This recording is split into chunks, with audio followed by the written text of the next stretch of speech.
WNBA Finals. And so I'll leave it there. I mean, I'm just obviously disheartened. You know, I'm a human too.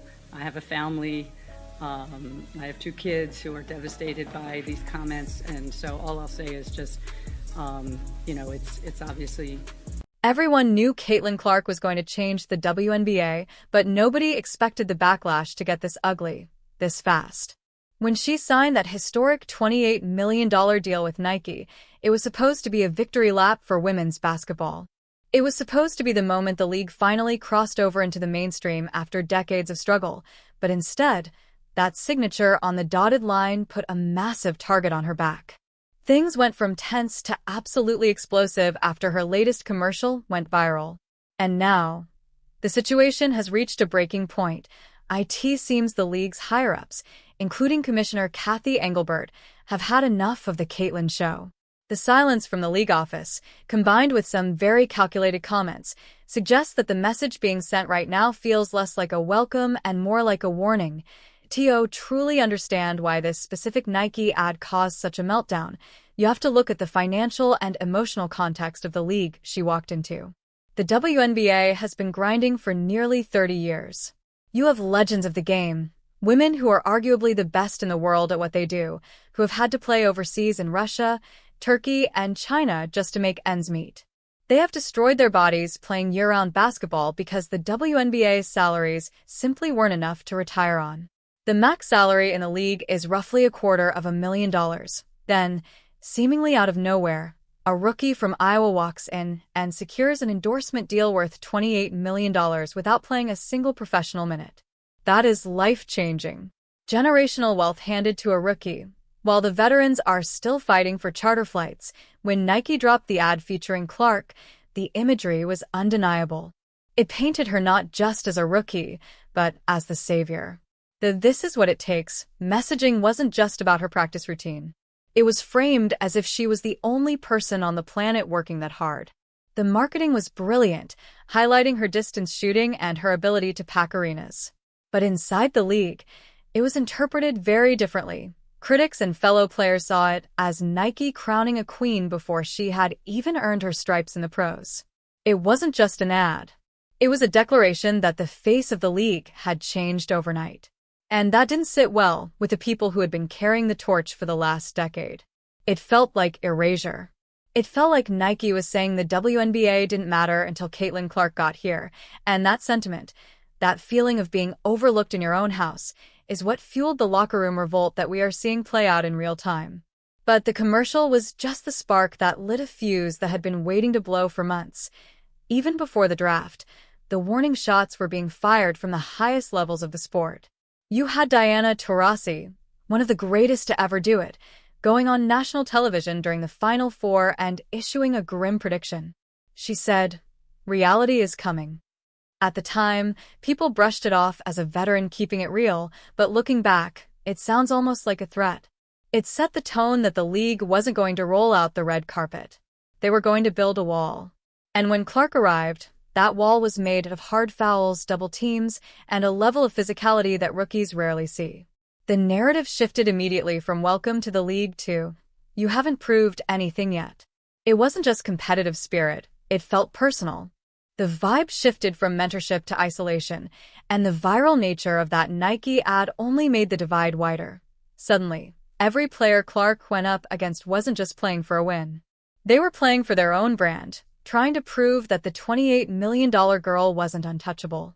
It became a badge of honor to pick her up full court, to hip-check her, to make her life miserable, and this is where the WNBA front office failed miserably.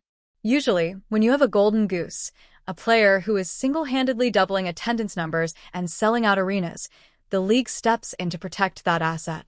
The NBA did it for Jordan. They did it for LeBron. But WNBA Commissioner Cathy Engelbert found herself in a PR nightmare of her own making. Instead of fully defending her new superstar from the rising toxicity, she made a comparison that shocked everyone and essentially poured gasoline on the fire. In a widely publicized interview on CNBC, when asked about the dark, toxic clouds forming around the Caitlin Clark discourse, specifically the race baiting and the vitriol between fan bases, Engelbert didn't condemn the hate. She didn't draw a line in the sand. Instead, she compared the friction between Clark and Angel Reese to the legendary rivalry of Magic Johnson and Larry Bird. She smiled and talked about how rivalries are good for business and how they drive ratings. On the surface, you can see what she was trying to say. Magic and Bird saved the NBA in the 80s, but the context here is completely different.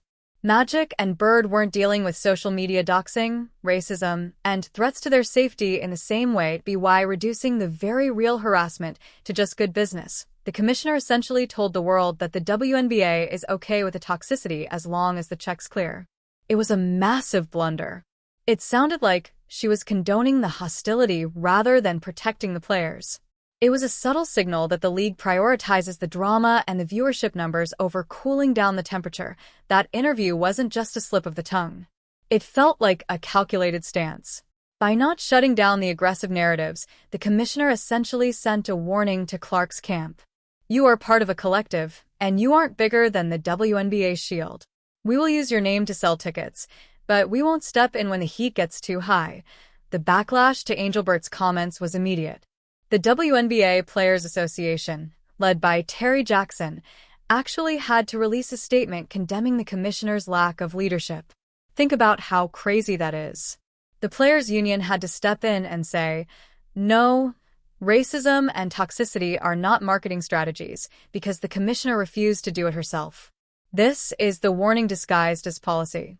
The league has been scrambling to manage the behavior of the fan bases, releasing late statements condemning toxic discourse. But the timing is suspicious. It feels like the establishment is trying to humble the new guard. They want the ratings Clark brings, but they don't want the individual power that comes with her Nike-backed brand. They're trying to walk a tightrope where they profit from her fame while simultaneously allowing the reality check narrative to beat her down. The warning didn't stay in the boardrooms or on CNBC. It translated directly to the hardwood. We've all seen the clips, the hip checks, the hard fouls, and the physical play that goes way beyond normal defense. The most infamous moment, of course, was the Kennedy Carter incident. The ball wasn't even in play. Clark was waiting for an inbound pass, and Carter blindsided her with a hip check that sent her sprawling to the floor. It was a non-basket play, plain and simple. Carter then called her a B word before running down the court, but watch the reaction. The refs didn't call a flagrant foul in the moment. They called a common foul. The league's initial reaction was slow, and the foul was only upgraded to a flagrant one a day later, after the clip had been viewed millions of times and public outcry forced their hand. This hesitation to punish the aggression sends a loud message to every player in the league. It's open season.